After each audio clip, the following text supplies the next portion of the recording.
Slovakia, they might be able to win a game in the group. They will beat Italy, for sure. I'd also like to shout out wild goalie Samuel Hlavage. They could steal a game. I'm actually my upset. I'm gonna say they beat Finland in the group.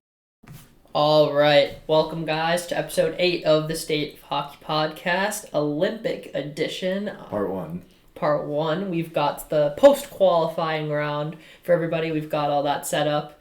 Some seating here. We can actually take a quick look at that. We're not going to look at the bracket too heavily. We're going to do a lot of stuff about that momentarily, but we're all done with round robin play. It was pretty good, I would say.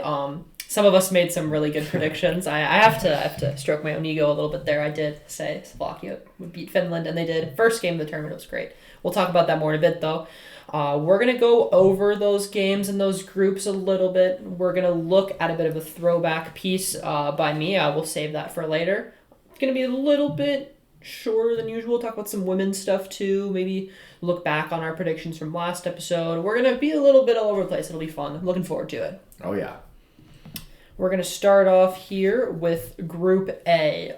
We've got Canada just dominating. They went undefeated, 3-0-0. McDavid on pace to shatter the record for points in an Olympic with NHL players, that is. He's got 9 points in 3 games. Celebrini, 4 goals in 3 games, 6 points. 19 years old, continuing to just take heart to hockey fans around the world. Absolute darling of the media right now. Scored a great penalty shot goal, I believe today. Maybe, was it today or was it? Yeah, this morning. Okay, it was this morning. Yeah, that was great. And then Binnington, much maligned starter in 2 of those 3 games, but he's shown up like he does sometimes in those big games. The storyline, I don't have it written down physically, but they just dominated. I don't really have a lot to say about that. They didn't have crazy comp. I thought they would be a little bit more pressed against the Czech Republic, but yeah, they did just fine with their competition.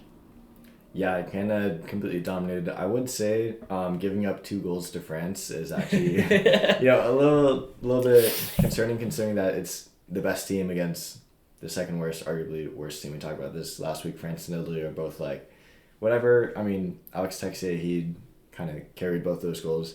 But if you're Canada, you should be shutting out that bottom 2 teams, similar to how Finland beat Italy like 11-0 or something. Yeah. Yeah. So there are cracks in their armor a little bit. Mm-hmm. And then Switzerland looks like it's a type of supposed to be 2 wins, 1 loss there, coming in second. They did, pretty tight work against Czechia. They destroyed France as expected. That Czechia-Switzerland game, that was fun to watch. The overtime winner for Switzerland too, to put them into, I believe, the 5 or 6 seed.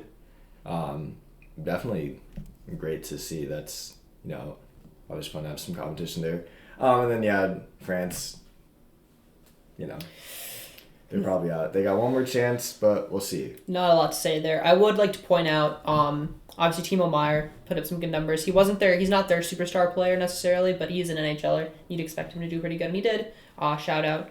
But Luca, I don't even know how to say this, Giannoni, I believe. He had about a .950 save percentage, 1.5 GAA for the Swiss. Coming up big, very unexpected. You would go maybe Akira Schmid was who we thought was going to be coming into the tournament, but he's stolen the net from him. And a big key thing to look ahead going forward will be no Kevin Fiala. Maybe probably the most skilled forward on that Swiss team, and you're not going to have him for those knockouts. Big loss, but they did manage to win without him, as we talked about. And for the Czechs, I'm honestly a little bit disappointed in their performance. Pasta did go point a game, but you'd want to see more against a France, even a Switzerland. Natchez showed up, 3 goals. Doesn't matter if he's playing with McKinnon or not, he'll still do good. But I was a little disappointed. Third in this group is not a great look for the Czech Republic headed into the knockouts, but everybody moves on, doesn't matter. Those have to do good going ahead. And France, I don't have anything about them either. They scored 2 on Canada, like you said, but that's it. Moving on to Group B and Slovakia, I've been absolutely impressed. I mentioned Samuel Hlava. I mentioned Slavkovsky. I was like, he was good in some tournament. It was the Olympics. He had 7 goals in 7 games as a 17-year-old. And he's done it again. He's got 3 goals here, 3 assists in the 3 games so far. The young guys were going to be the key for this team, and they have done it. Dalibor Dvorsky, 10th overall pick, 2023. 2 goals, 4 points. Been nice and clutch himself. Again, Samuel Klavaj, huge against both of those Scandinavian Titans. 934 save percentage. He did have a 3 GAA because he did give up a few goals to Sweden in that final game, but they just needed to have a good goal differential to top the group, and they did, even though they lost 5-3 to Sweden. And then we've got Finland here in second place. Same record, again, just slightly worse goal differential. Joel Armia and Capo Caco were the highest scorers on that team. UC Saros played really good, but you're looking for a little more from Mikko Rantanen, Miro Heiskanen, just the entire Dallas Stars roster, basically. They had a good bounce back, though, after what was a tough opening loss to Slovakia. And then we've got the bottom half of this group. You wanna take Sweden? Yeah, Sweden. I did unfortunately predict here that Sweden would not even be medaling, and we saw in the bracket earlier they're going to be either them or the U.S. is going to be eliminated in the quarters. So yeah, Gustafsson, he had a couple of bad goals to open the tourney, but he played pretty solid. But then, yeah, just the rest of the Sweden Stars were kind of just like not doing much. They definitely needed more goal scoring, especially against Finland. They really needed some more offense there, considering that Finland has guys like Rantanen who pretty much no-showed through the prelims, at least on the stat sheet, and especially considering Finland had that 11-0 victory, you'd expect just some points from the Finland team. So yeah, they kind of just like, they have their depth, but they didn't have anyone step up, and that I think was the main story of Sweden in these prelims, and I think it's what's going to hurt them. Opposite as what we usually say, depth wins tournaments and championships here. That's all they have, and no star talent right now. And then Italy, yeah, they had some insane goaltending actually. The numbers say it's 6.5 GAA, but they're giving up literally 50, 60 shots on goal per game. Yeah. Can't really do anything. So yeah, for what it's worth, Italy and France, for some part too, showed up, and I think they won't completely go out. I think they'll go out with a little bit of fight in the prelims. Who knows? Maybe get a crazy upset. Yeah, definitely better than I thought for sure. Yeah, I would say there was some drama with Sweden as far as like their 13th forward. With the Olympics, you do get to play 13 forwards, 7 defensemen. There's always going to be an extra guy. That extra guy for Sweden has been Philip Forsberg in Game 1, Philip Forsberg in Game 2, and Jesper Bratt in Game 3. You could argue those are 2 of their top 2 or top 3 wingers on the team, and they got very, very minimal ice time. Controversial for sure, but Lucas Raymond did show up. He got some good points. Rasmus Dahlin absolutely dominated. 4 points in 3 games as a defenseman, and I did definitely want to shout out Ek here. I noticed this while watching the game. They pointed it out. 20 shots on goal. That is insane. The most of any player in the tournament. He's clicking at the face-off dot, 53%. He only does have the 1 goal, but he's doing his job that he always does in getting a bunch of shots, causing problems. He performed to the level he needed to for sure. So good work there from Ek, and also shout out Damien Clara of Italy. Now we've got Group C, highlighted by the United States in first. This group honestly underwhelmed a little bit all around at the very least. The U.S. did go 3-0-0. They outscored their opponent 16-5.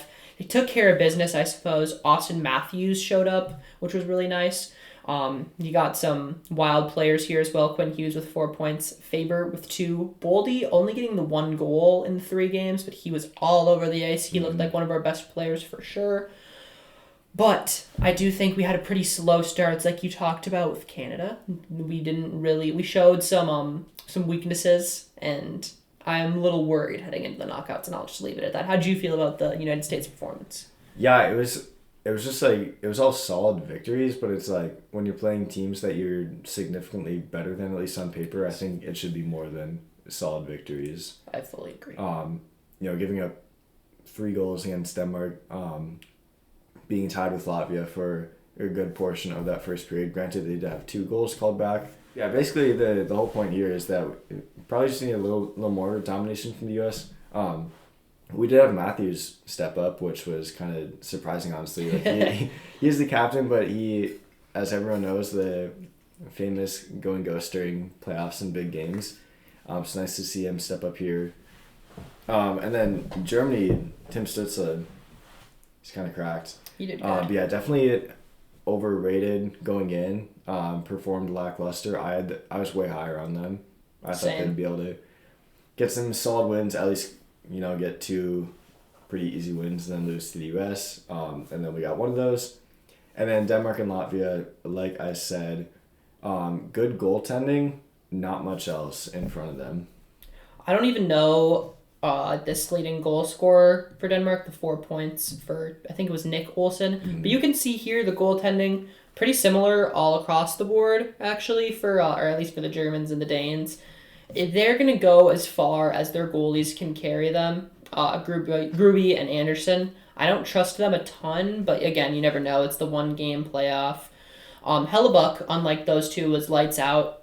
Good work on him. Jeremy Swayman will never be seeing the back of the net for the United States again. He let in a goal from center ice. Kind of scary moment. I believe it was against... That was against Denmark. Yeah, that sounds right. It was against Denmark. Mm. But, you know what? With Hellebuck in net, we looked a lot better. Brady Tkachuk was all over the place, scoring goals, causing problems with Matthew. The Hughes brothers were great.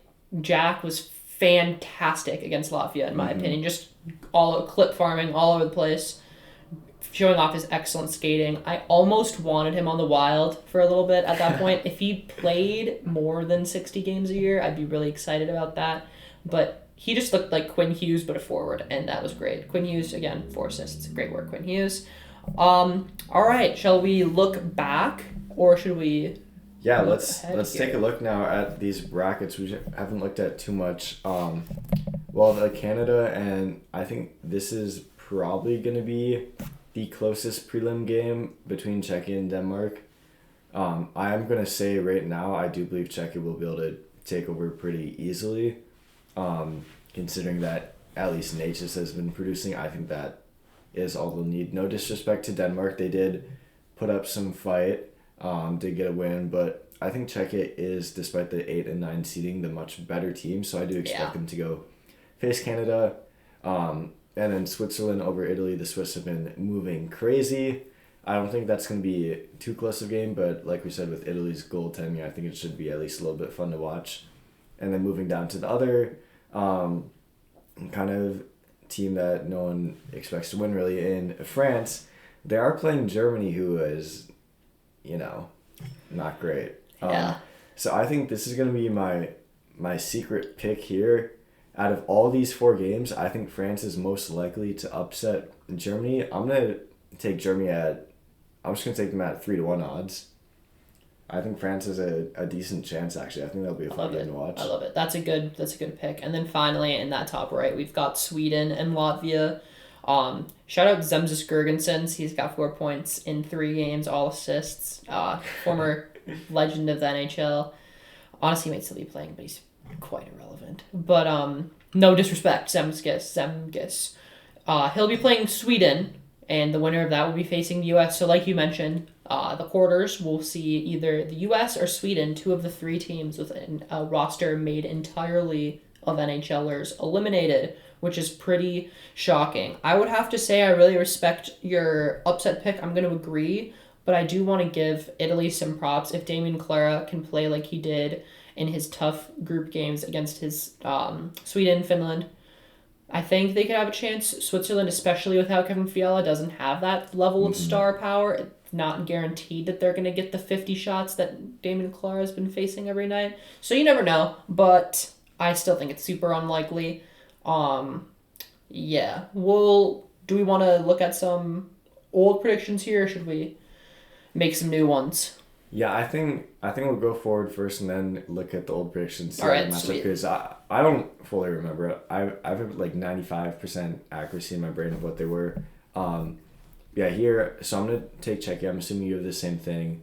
Czechia, Switzerland. Yeah. We do still have Germany, but watch out for that. And then Sweden. Canada, Czechia is going to be a crazy game.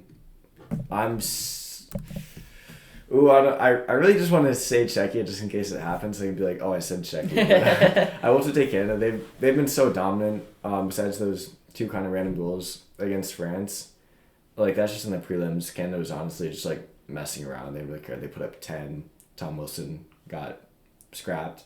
That was about the only actual victory in that game. So yeah, I do have Canada, and then Finland and Switzerland. Like you said, Switzerland doesn't have that much firepower anymore, so I'm gonna take Finland there. We'll go to U.S. Actually, we'll do U.S. and Sweden first. I'm gonna take the U.S. You're taking Sweden over Latvia? Sweden over Latvia, yeah. Kind of a given. U.S. I really would have loved to somehow see U.S. and Sweden in finals just because it would have been fun. You know, a ton of wild players on those teams. Yeah, I think it's going to be the U.S. for sure over Sweden, although it will be a really tight game. I think it's going to be one of those games where U.S. is like guaranteed to win, but it's also guaranteed to be extremely close. That's a great take. That makes sense. That's a great take. And then Slovakia and Germany. Slovakia and France too. Who knows? I'm gonna take Slovakia. I think it's gonna be a tight game in the prelims, and I think Slovakia is gonna kind of run over whoever comes out of that one. Then what do you have for the quarterfinals? I've got the same as far as the prelims. I've got Germany, Sweden, Swiss, and Denmark moving on. Not Denmark. The Czech Republic moving on. What if that does happen? I could just conveniently clip that up. That'd be nice. So we're gonna look Czechia, Canada in the corners. I think Canada's got that in the bag. The Czech Republic, maybe going into the tournament, it would have been fun to talk about that conversation, but following the groups in the game they've already played, I don't think it's going to be any fun at all. Celebrini will just walk all over them like he did already. The Swiss and Finland, I think this is going to be the most interesting quarterfinal game. I think that just no Fiala is going to make too big of a difference, and I do think Finland is still going to move on. That's fine. Kind of boring considering that I do remember I took Swiss to win the bronze in my original predictions, but I'm gonna have to fall back from that. They're down one of their star players. If it wasn't for Fiala, I would stick with it though. I'm not gonna lie. But don't worry, on the other side of the bracket, I've got something. Sweden, USA. I'm gonna take the US. I'm gonna fully go with what you said. It's gonna be way too close. I think Gus is gonna look the best he's looked all tournament, but it's gonna be a loss anyways. Germany over France, sure. And then I'm going to take Slovakia, honestly, pretty comfortably over Germany. Again, not instilling a lot of confidence in me, that German team. But then looking to the semis, you've got the U.S. and Slovakia. That's where I'm going to make my upset pick. I'm taking Slovakia. I love it. I've been enjoying the Slovakian team too much. They've got the wild goalie. They've got Slavkovsky, who's just been tearing it up. That opening goal for him was spectacular. And the U.S. kind of need a little kick in the tail. Just the organization as a whole and the team. And I don't think they've got much of a challenge yet. So this might be the one that sends them home. How do you feel about that? Who would you take in your semis? I love it. I'm gonna go with the cookie cutter, and I'm still gonna take the U.S. Yeah, that's completely fair. But like you said, it'll be so fun. If it wasn't the U.S. because I want the U.S. to win, I'd take Slovakia. Like if it was any other team that had the U.S. roster, I'd take Slovakia just because it'd be a fun pick. I'm gonna take the U.S. because I want them to win and I believe in them to win. Slightly more, but I think it's gonna be a pretty scrappy game. Slovakia's gonna come in there, something to prove, nothing to lose. It's kind of a bar. Yeah, that was tough. And then Canada and Finland. I'm just gonna say Finland. All right. This sounds crazy. Fun. I just want to say it. There's no hesitation. There's no it could be Canada. I'm dead set on Finland winning this purely because I'm riding that upset there. I think Finland's just gonna come out of nowhere. Canada's gonna destroy Czech or whatever. Finland's gonna, like you said, have a close game in Switzerland, and then just gonna turn the tides and beat Canada somehow. I'd love that. It's gonna be great. That'd be so awesome. That would absolutely just decimate the hockey world, and it'd be really fun to see what happens. And that would put my upset prediction from last episode to complete shame if you got that right. So then you've got Finland US gold medal game, and then you've got Slovakia Canada bronze medal game. Well, who are your medal picks? I'm gonna take US for gold and Canada for bronze. Okay, all right, sounds good. That's pretty simple. I would go with that too. In my imaginary bracket here. I've got Slovakia, and then I've got Canada in the gold medal game, and then I've got U.S., Finland in the bronze. As much as I love Slovakia, I just don't see them taking down the Canadian juggernaut. I'm not saying that Jordan Binnington is this unstoppable force. I think they might get a goal or even two early, but the offensive wagon that Canada is just too strong. I think they're going to take gold in this hypothetical. Slovakia will be very happy with the silver. They keep kicking Canada's ass in the World Juniors, so hopefully that can happen at the Olympics at some point. And then U.S. Finland in the bronze medal game. And I'm going to take my philosophy from last episode. Finland is going to be far more motivated for a bronze medal than the United States. The U.S. are gold or bust. Finland are not. I think Finland would be proud to have a bronze, and they're going to take it for that very reason. We'll go Canada gold, Slovakia silver, U.S. bronze, or Finland bronze. I'm not a traitor to my country, I promise. I just don't have a bunch of faith in the roster picking. I've kind of been betting against the U.S. this entire time, but they've been super fun to watch so far. I want them to get a medal still, but I'm gonna go against it here actually. Yeah. Real USA fan here. And we'll take a look at our predictions. So, not too much of a surprise here. It's actually pretty identical. I had Finland over Canada. And tough. That's going to hold true. And I had U.S. over Czechia. Czechoslovakia, it's like... They were a country at one point. They were a country. They're flip-flopped. Yeah, it's the same thing. It's not too bad. U.S. over Czechoslovakia. That's what I'm saying. Asterisk. No disrespect to the Czechs or the Slovaks. I don't really know what went down there. Hopefully it wasn't too crazy. But yeah, I still have Canada in bronze and U.S. in gold over Finland, and then Canada over one of those two countries. I should say that. My bracket has changed a bit. Obviously I've got Sweden and Swiss in the bronze medal game. Neither of those teams I don't think are gonna be in the bronze medal game. I've got US, Canada gold. I did have Canada winning. For those that haven't watched the last one yet, go check that out. But yeah, I've changed. It's changed quite a bit. I didn't hit the target so much. I'm happy with that though. This has been a lot more interesting than the bracket that I've got here. But it's been good. Real quick, before we do move on to some other stuff, I did want to shout out Albert Smits of Latvia. When we played against Latvia, he was absolutely a freight train out there. He took down Austin Matthews a couple times. Just a big physical body. Good work from him. Lottery pick in 2026. Hopefully he's the future of Latvian hockey. Grows the game over there a little bit. Just wanted to throw that in.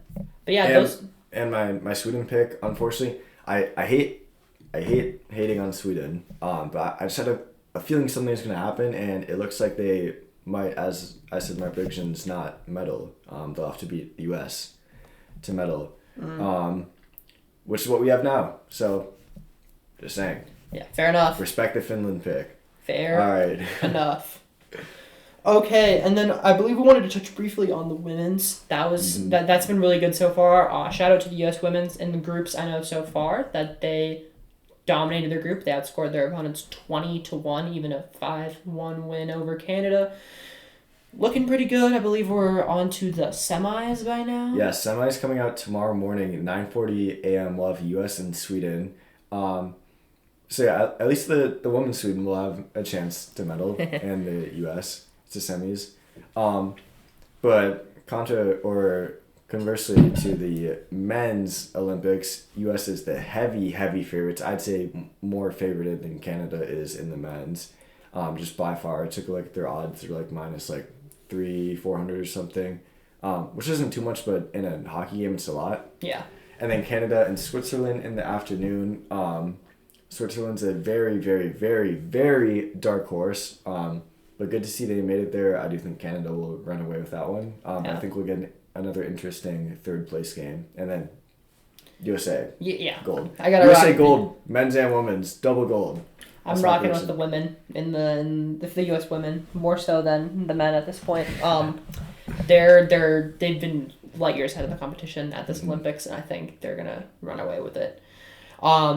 Yeah, so that's our men's and women's Olympics. That's looking pretty interesting. And now we're going to pivot here to a little surprise. This is this is about the Wild. I wrote this for a class last April. Let's see if we can get that on there. It's April 2025. It's I don't know if you could see that super well, but it's what I would do as general manager of the Minnesota Wild. It was a little research project. We're going to look over that, see how it's aged. Obviously, things have changed a lot, but let's see just how much. Get Cole's live reaction, maybe grab some thumbnails for the video here. Okay, so remember this is last spring, just after the Wild, or as the Wild were playing the Vegas Golden Knights. And with that in mind, let's begin. Okay, 4 years ago, the Minnesota Wild were in the exact same position they are in now, staring down the barrel of a first-round matchup versus the Vegas Golden Knights. Stars. No, it was 4 years. So it was 4 years ago from then. So it was the 20... Oh, yeah. Okay. Not 22, 23, 21, 22, or 2021. Forgot about that. Anytime between now and then, the job of general manager held by Bill Guerin would be one I would not like to have. However, starting this summer, again, last summer, the idea of having that job and the moves I want my team to make excite me more than ever. This paper will be an exercise covering why this offseason is so important, what the team already has, and what I think the team needs. To conclude, I will predict what moves Bill Guerin will make and argue what he should do differently and why. Very bold. All right, how do we get here? Shortly after the Wild's heartbreaking 7-game defeat to the Golden Knights in the summer of 2021, the team made a drastic change. They bought out the contracts of Ryan Suter and Zach Parise. The 36-year-olds had both been key scoring veterans, contributing heavily to 8 playoff appearances in the first 9 years of their matching $98 million contracts. While they were solid in the playoffs, the pair's play had deteriorated rapidly over the previous couple of seasons. While all players regress as they age, they still each had 4 years left on their matching mega deals, annually costing the team roughly 18% of their total available cap space that could have been invested elsewhere. Couple this with the growing reputation within the organization as 2 primary obstacles to locker room harmony, and that's a direct quote, by the way. They were causing some problems for the younger players, the Kaprizovs of the world, and Guerin's decision to buy them out makes even more sense. As a result of these buyouts, not only did the Wild have more cap flexibility the following year, they didn't have Parise and Suter causing trouble in the locker room all the way into their 40s. So far, so good. In the 3 seasons since, the team's results have been heavily impacted by how much the buyouts have cost the team. In 2021-2022, the buyouts took up just a shade under 6% of the total cap space, and the Wild had their best regular season ever. In 22-23, with that number jumping up to 15%, the performance dropped off. They still made the playoffs, but it dropped off. In each of the past 2 seasons, Wild have had to pay almost the entire original salary to both Parise and Suter, which at this point, with the cap situation as of last year and the year before, it was about 17% of the team's total cap space. Although the Wild have managed to make the playoffs in 2 of the last 3 years, in 23 and 25, both results and roster strength have faltered significantly. Now, the team has reached a light at the end of the tunnel. Following the cap purgatory of the last 3 years, the Parise and Suter buyouts now cost a cumulative sum of $1.7 million for the next 4 years. Couple this with the rapid increase of the league-wide salary cap, and the Wild have $20 million of new money to play with this offseason. With the current state of the roster, the Wild appear a few paces away from contention in the strongest division in the entire league. Feeling that. Very true. Spot on. The team on the roster. So I go over the current, or the team at the time. This is like the lines that they used and whatnot. And we're going to go just 4 forward line, 3 defensive pairings, and 2 goalies. And this was going into the 2025 season technically. So we've got Kaprizov, Rossi, and Zuccarello. That was our first line as of last year. I shouted out that Kaprizov is what makes this line and the team as a whole work. He only played half the season, and he was sorely missed when he was out of the lineup, including a stretch of 28 consecutive games. In his half season, the 28-year-old Russian winger put up 25 goals and 56 points. He was so good. And he was the MVP favorite before being sidelined due to injury. Since he was introduced to the team 5 seasons ago, he's made everyone around him so much better. And the greatest example of that would be Matt Zuccarello. He has a very similar skill set to Kirill Kaprizov. I don't really know about that. I think in the sense that maybe they just see the game a little bit slower. But he's been on the line with them the entire time that Kaprizov's been with the Wild. Prior to Kaprizov's debut, though, Zuccarello's career high was 61 points, and he averaged 49.0 over his first 6 full seasons. And he also disappointed with the Wild the year before. Kaprizov came with 37 points in 65 games on a decently large contract. I remember kind of being underwhelmed with him, not really liking him. But since being stapled to Kaprizov's wing, he's topped that career high 3 times and topped out at 79 in 2021-2022, and his seasonal average skyrocketed up 10 points to 59. With the help of Kaprizov, the Norwegian has managed to do all of this while playing less games on average and aging out of a usual player's prime years. The center on this line is Marco Rossi. He had a 21-goal, 40-point rookie season and then put up 24 goals and 60 points in year 2. And while his offensive production with Kaprizov was far better than without, which I guess, there's a lot to love about Rossi's growth. He battles for the puck. His defense has improved, and the confidence has also improved just in one season. And his status as a restricted free agent makes for one of the trickiest dilemmas of the offseason. Wow. The scope has grown since then. Our second line is Boldy, Ek, and Johansson. Let's see what's changed about this line since I wrote this. I talk about how Matt Boldy's contract is one of the best in the sport.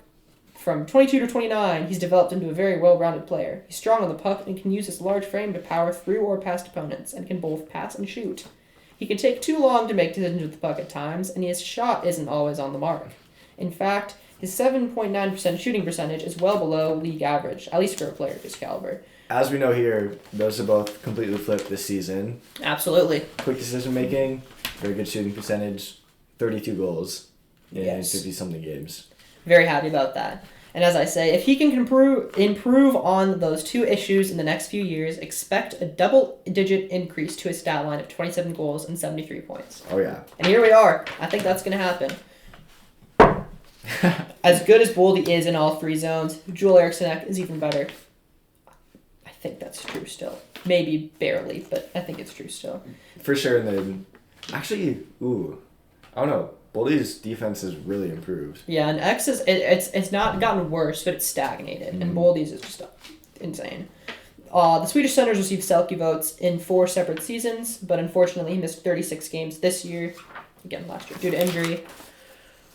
He was just as missed as Kaprizov, and his defensive excellence, physical play, and net front presence make him as valuable as anyone, despite the gap in production between him and players like Boldy and Kaprizov. Last year was a down year for Ek, even though, but it's like per game numbers, that is.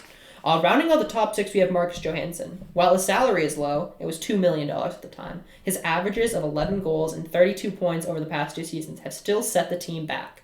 With Johansson proving to underperform in a significant role, his expiring contract gives someone else an opportunity to fulfill the needs on this team.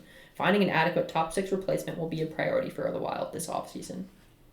Yeah, so very happy that he did just fine, but I was done with that motherfucker at that time. Who could have expected that? Honestly? No one saw that coming. I think a lot of people felt this way. I don't feel bad about this at all. I'm actually happy. Brief stoppage here. Fun fact: the channel banner and image of Marcus Johansson's face was like partially ironic when we started it, because he was like just starting to get good, and we're still like, get him off the team. It's similar to how we were about Yakov training too. His start was so hot, and I was like, you know what, I'm gonna ride this. I know you were a little bit more. Well, you were more hesitant because, of course, you were. I mean, his team's so shit the 2 years before, but he's continued to be good. He's been the most pleasant surprise of the season for sure. And now we love him. Who could have expected that? Honestly, like randomly priming at 36. Crazy. Yeah. And then our third line, and this has changed a lot since, was Marcus Foligno, Freddie Gaudreau, and Gustav Nyquist. I don't want to talk about this line. On paper, this is a good third line. I said exceptional, actually. I just didn't really want to say that. But, I don't know about that, man. Both Gaudreau and Foligno are very responsible defensively and can be relied upon for some secondary scoring. Yeah, not Foligno this year, or Gaudreau. He's got like 2 goals. And oh, no, he had that trick. He did, but outside of that, he's got 2 goals, I'm pretty sure. Nyquist is a skilled winger the Wild acquired via trade, who put up 75 points, which would lead the Wild this season, just last year. However, the 35-year-old Swede fell off hard, both before and after this trade. When he was first acquired, he was the Kaprizov replacement on the first line, but after coming up empty, he fell way down to the third, and he was actually the lowest scorer of the 3 per game.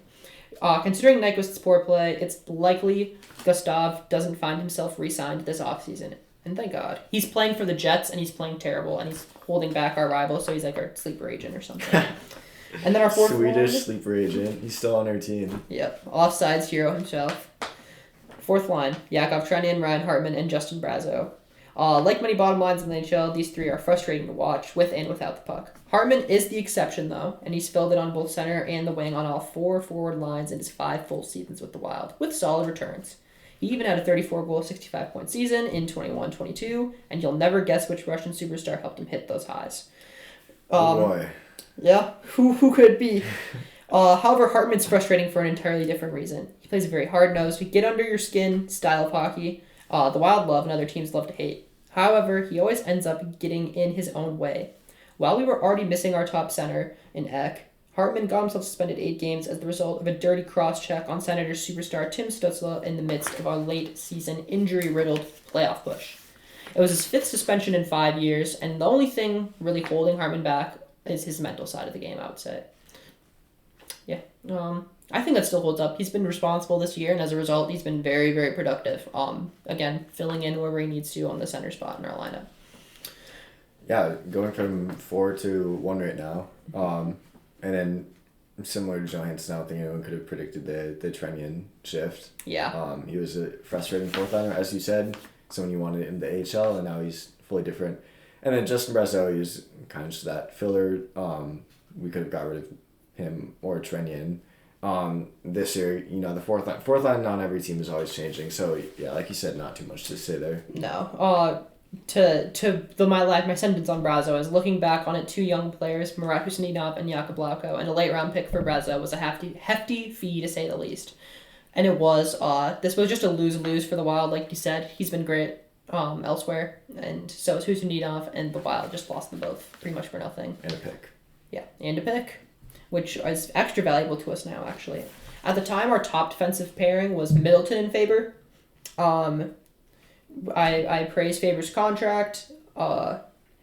He's 5th on time on ice since his rookie year, and 2nd if we only include even strength. Jake Middleton is a physical force that can play off our team's offensive talent, and this pairing is a recipe for success. I mean, yeah. I don't think Middleton's a top pairing defenseman, and now he's 3rd pair, so that's fun. 2nd pairing is Brodin and Spurgeon. And this is, I call this one of the best shutdown pairings in the entire league. Oh, yeah. Although Spurgeon and Brodin have missed 16 and 32 games respectively, they provide sound and steady defense when they are on the ice. Yeah, I would agree. Pretty simple. They have some good chemistry, and they've stuck together since acquiring Quinn Hughes, and it's been good. And then our bottom pairing was John Merrill and Zach Bogosian.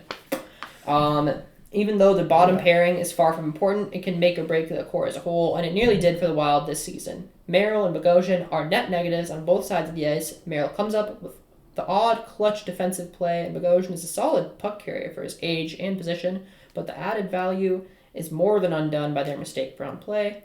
Their lower average time on ice indicates the coach and team do not trust them, further allowing 19-year-old prospect Steve William to take Merrill's place in the lineup in the playoffs. Throughout the regular season, the lack of trust and ice time resulted in a heavier workload for more injury-prone defensemen like Spurgeon, Brodin, and Middleton. Yeah, I hated these guys so much last year. They drove me insane. Yeah, good thing I got rid of them. And then, obviously, last year, Wallstedt was not a part of the picture, but he was going into this season. Our goalie tandem is my biggest uncertainty for the short and long term of the Wild. This is ironic because Gus has been a great starter this year, and Wallstedt is one of the best goalie prospects in hockey. But unfortunately, due to injuries and poor minor league numbers, the status has changed. The 2021 first-rounders drop-off in numbers could be a result of the terrible Iowa Wild team, but we'll never know until he gets his time. In the case of Gus, he's the 8th best goal save above expected of any goalie that played over 50 games at 15.3. And in 2 of the last 3 seasons, Gus has been great. He was good in 22-23 in a limited role, and then he played a little bit more in 23-24 and was a bit rough, but then 24-25 was good. I said, if Wallstedt can properly acclimate to the NHL, a 30 to 35 game workload of average or above average goaltending from the young prospect could do this team a lot of favors. We got more than that at the start. He has come back to earth, but he's still way above average. Can nearly split the load if he gets back into what he was. He is kind of rough right now, but we'll see after the break if he can get back to form. 30-35 games is definitely still good. I would agree. I do want to get to the parts that I talk about, like trades and stuff, so I'm going to kind of go a little bit quicker through the prospects. I say that we have a consensus top 5 prospect pool in the entire NHL. We was ranked second in January on The Athletic.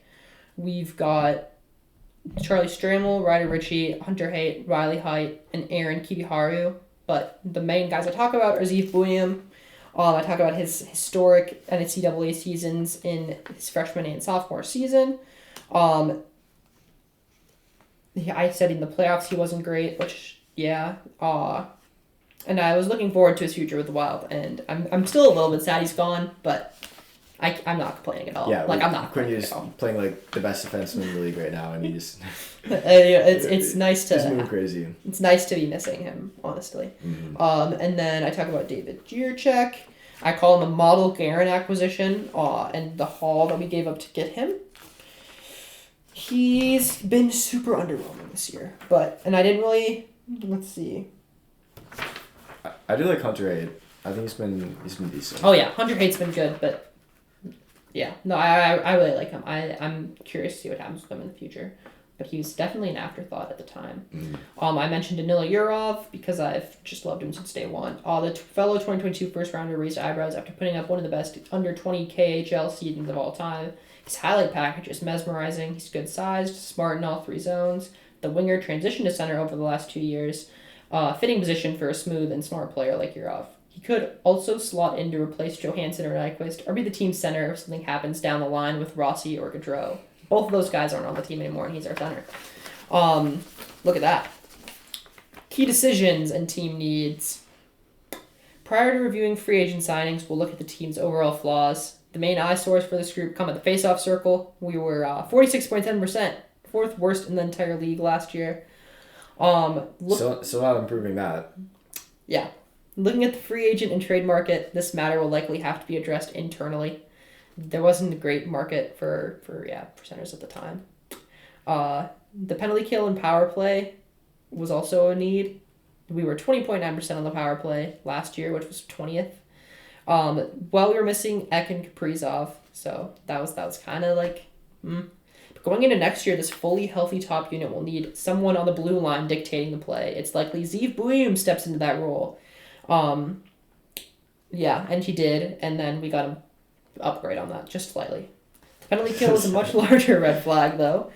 There are plenty of Wild players that are excellent in their own zone, but a 72.4% success rate while man down has proven very costly. Whether it's the personnel or the system, this will have to improve next year if the Wild want to be true contenders for the Stanley Cup. I agree. Still do. I think our penalty kill is still a little underwhelming. Yeah, it's been great on the road and terrible at home, but it's better than terrible overall. So yeah, it's an upgrade, but meh. It's been slightly better. I think we've been at least like 77, 78 or something. And we're middle of the pack at this point in the season. And that's like power play numbers are insane right now, so that's like not something to scoff at. Like it's below 80, but for this year it's still decent. Yeah, I would say. And our power play has been fantastic. It's been a big upgrade, and it's because of Quinn Hughes, of course. Looking at free agency, we'll cover any necessary re-signings to the established roster. The free agents at the time included Vinny Hinostroza, Justin Brazeau, John Merrill, Gustav Nyquist, Mark Transon, and Marco Rossi. I claimed that Hinostroza and Brazeau could be re-signed to fill a 4th-line role or be the next man up in the AHL. Johansson and Nyquist should be let go, as their valuable minutes could be spent on younger players or incoming free agents. I said the same for Merrill, because Zeev Buium had to get a spot. Yeah, I don't know that. No Johansson again, like we said. Who saw that coming? And of course he re-signed, and I was a little disappointed when it happened. But for $800K, it's not a big deal, and he was obviously been insane for that value. For Marco Rossi, he's the most interesting case. If management and coaching staff do as I would like them to do, it would be open and shut. But I don't think they will. Considering how the team has chosen to develop Yurov as a center, I could realistically see a world in which they replace Rossi with a player with a very similar skill set, only 4 inches taller, meaning Yurov, which kind of happened. Yeah, and now we have Hartman because the Kremlin. Yeah, but that's exactly what happened for a good 15-20 game stretch until he had some injuries, and then they switched, and then it just happened to be like that. And the Kremlin's working out good. Looking ahead, players like Zuccarello, Kaprizov, and Gustafsson all have deals expiring in the summer of 2026. My most controversial take of all is that the Wild don't re-sign the Russian this year. Very wrong. His surgery has seen his value stagnate, I guess. But a 25-26 season with more health and production should see him produce MVP caliber numbers and leave him much richer if he can wait to sign next offseason. I think he did just fine in the money department, though. He got richer and he's top 10 in scoring, so... He didn't need to wait. However, if Kaprizov or his agent make a push to settle his extension this summer, the Wild shouldn't hesitate to do so. Of course, franchise superstar, and they did make a push, and that's good. I said, as for Gustafsson, another 3-year deal will be likely coming this summer or next. Although the cap is rising, anything beyond $5 million AAV scares me, given his inconsistencies and how quickly goalies can fall off. Wrong. Happy to say wrong. He got like a 5 or 6 year deal at about a $6 million cap hit. Pulling this up here, if we can, technical difficulties. I'll let you continue and then come back to this. All right, perfect. I said next summer, so meaning this coming one, Matt Zuccarello will retire. Although his style of play has allowed him for some amazing longevity, he'll have to make way for someone else in the top 6 at some point, and I think 38 will be the right time for him to call it a career. I said Bogosian will also retire at the end of the summer.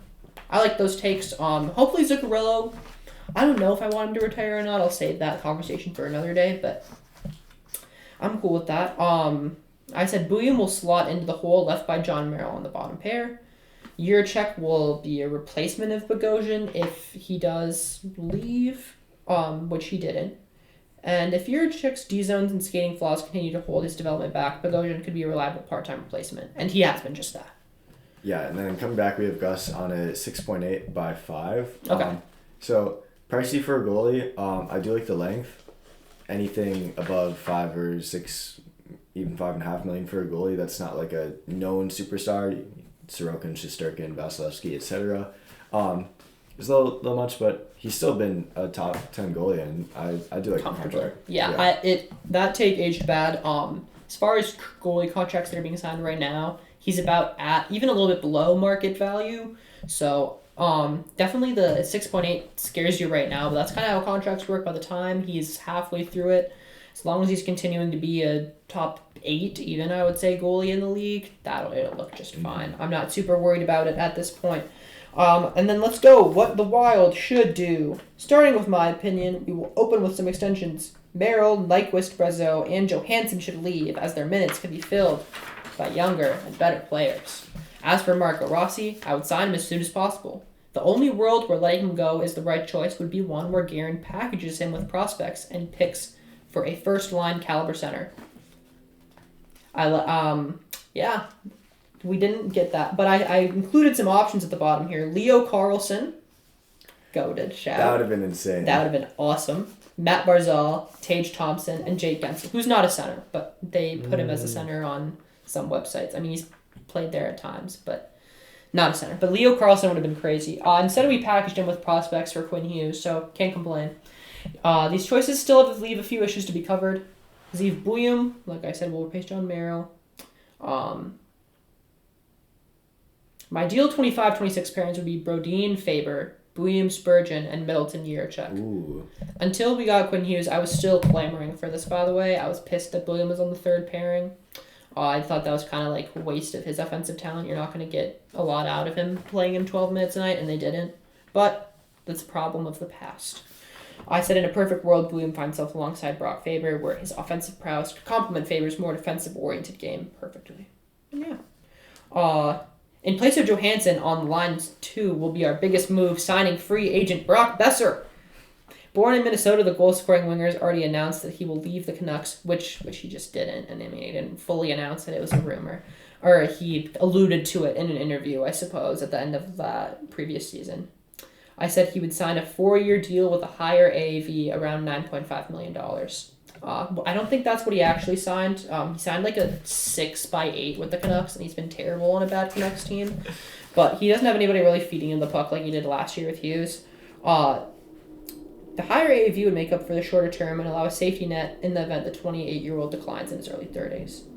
I said a promotion from within for the final spots is the way to go. Ogren seems due up, but the spot will go to Danila Yurov. If he doesn't make the team, he'd have to be loaned back out to the KHL, which wouldn't be good for his development. It's kind of weird how that works with the Russians, but yeah, that makes sense. Here we go, though. Here's my lines. I got Ek, Kaprizov, Zuccarello, Boldy, Rossi, Besser, Foligno, Gaudreau, Yurov, and Trenyan, Hartman, Hinestroza, with Wally and Gus as the tandem. And honestly, I think those would have been pretty good lines. Maybe Brock Besser wouldn't have worked in Minnesota. I'm not mad we don't have him. But, yeah. And then I said for what the Wild will do, I said Guerin will re-sign Hinestroza and Declan Chisholm, which he didn't. Well, he traded him on draft night, which is kind of funny. And he'll let Nyquist and Merrill leave, which he did. I said Guerin's emphasis on size has been hard to miss. Acquiring Rezo and signing Trenyan has shown as much. This could see the Wild re-signing Rezo and persisting with him over Hinestroza due to his size, which honestly, at this point, I wish they would have done. I can't believe I'm finding myself saying this. I love Vinny Hinestroza, but Rezo's been great on the Penguins in his role. And Hinestroza hasn't produced, so maybe he deserved another chance with us. I don't know. Yeah, Brazeau would fit very well in our fourth line over Hinestroza right now, along with Storm and Foligno, just turn it into a very heavy hitting line to actually fill a kind of an identity line instead of just the forecheck and Foligno hits the guy every once in a while line. And Storm to face off. It's not really a line. I think, like you said, Brazeau would have made it much more of an actual line there over Hinestroza. I remember earlier, our earlier episodes, maybe the first couple, they did put Sturm, Foligno, and Trenyan together on that fourth line, and I loved it. And I think Brazeau could fill, hypothetically, it could have been him, and then you could have the Krem line as your third line, and that's just the perfect playoff roster, or perfect playoff bottom six. But now, with Hinestroza kind of just is there on the fourth line, and I don't know, he's kind of a placeholder, and kind of makes you scratch your head about the deadline and what they could do. What deal does he have on the Penguins? He's at 1.5 by 2 on his first of second years. So we totally could have offered him that, I feel like. Yeah. And who knows, with Hinestroza expiring, and if the Penguins, like you say, are going to fall off, I don't think it's out of question. We have, I think 10, maybe, let's see here, because Brazeau's 1.5, we have 10 million cap space for the playoff this year, and then 10 million next year as well. So it'd be a $700K upgrade over Hinestroza, and another year too. And like you said, if the Penguins fall off, I don't see why we don't shoot for that. But it looks like you didn't have anything about face-offs in your article here. Yeah. Yeah, that's been the main problem, which still hasn't been addressed. We still need to get a center. But, yeah. Let's see if I have anything more worth mentioning. I said they'll sign Besser again, that Guerin would also want to sign him. I said he'd give him a full 8x8. What did he actually sign for? Brock Besser. Yeah. As much as I like him signing a winger with injury issues and only one 30-goal season until he's 36, it scares me. Yeah.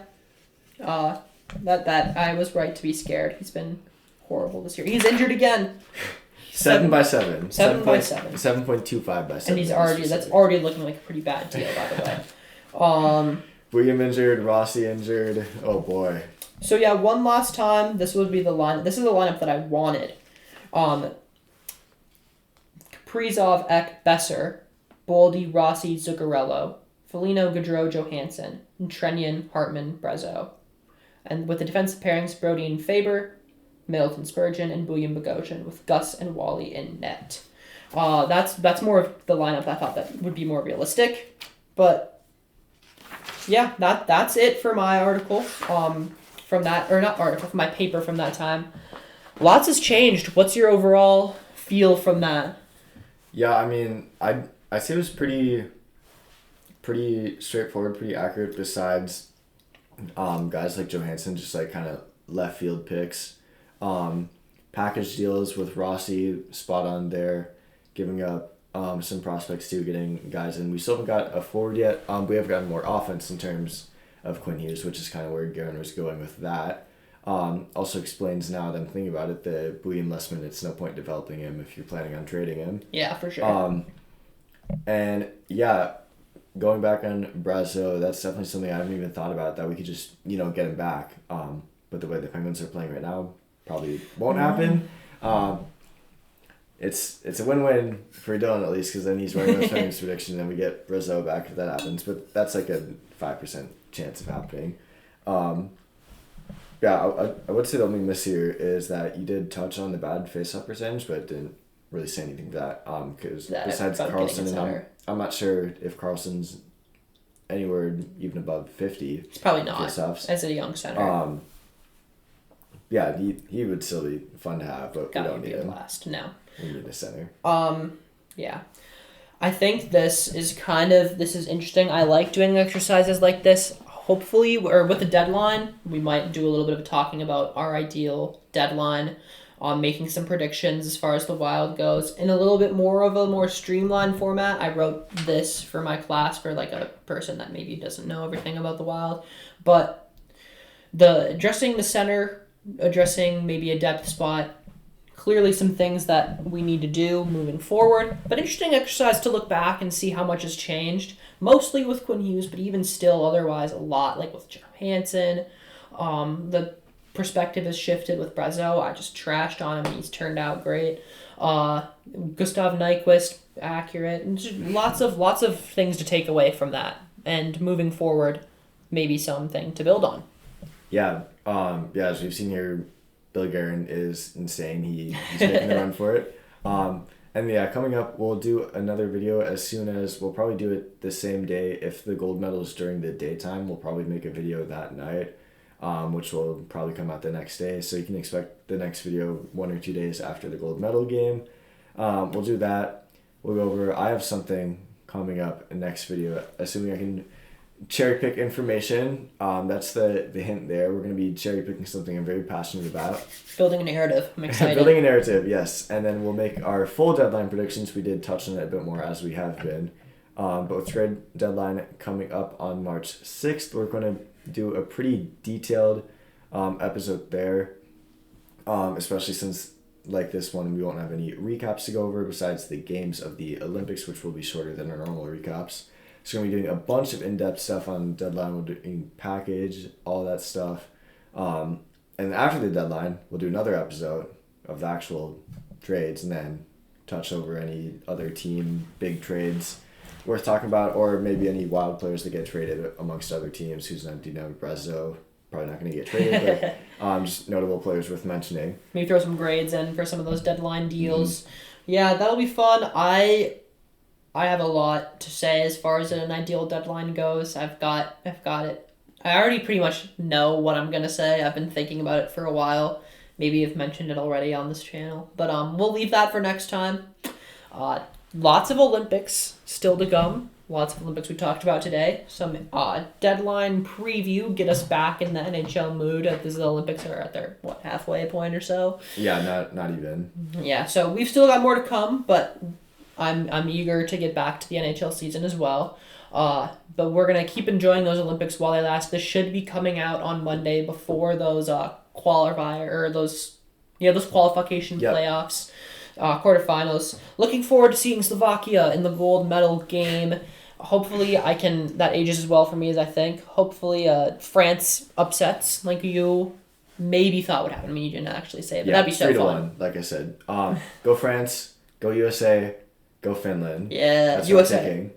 USA, even though I didn't say they would win. Go USA. I want to be wrong about that. Prove me wrong. You're not jumping on the Finland bandwagon, though. No, I won't jump on the Finland bandwagon. I don't want to see that. Don't let it happen. You got the Slovakia bandwagon. I got my Finland bandwagon. Ride that shit. I'm guessing at least one of those teams will medal. Surely. I think we can say that much. Surely. We didn't just jinx it. That is all. We'll be enjoying some 5 a.m. Olympic hockey, which I will, spoiler, not be watching. Yeah. Not going to even pretend. Quite awake for that. Be a highlight warrior for those 5 a.m. games. Looking forward to it. Looking forward to those playoff games and looking forward to some more State of Hockey podcast episodes. We will see you guys next time, though. Thank you for watching. Peace.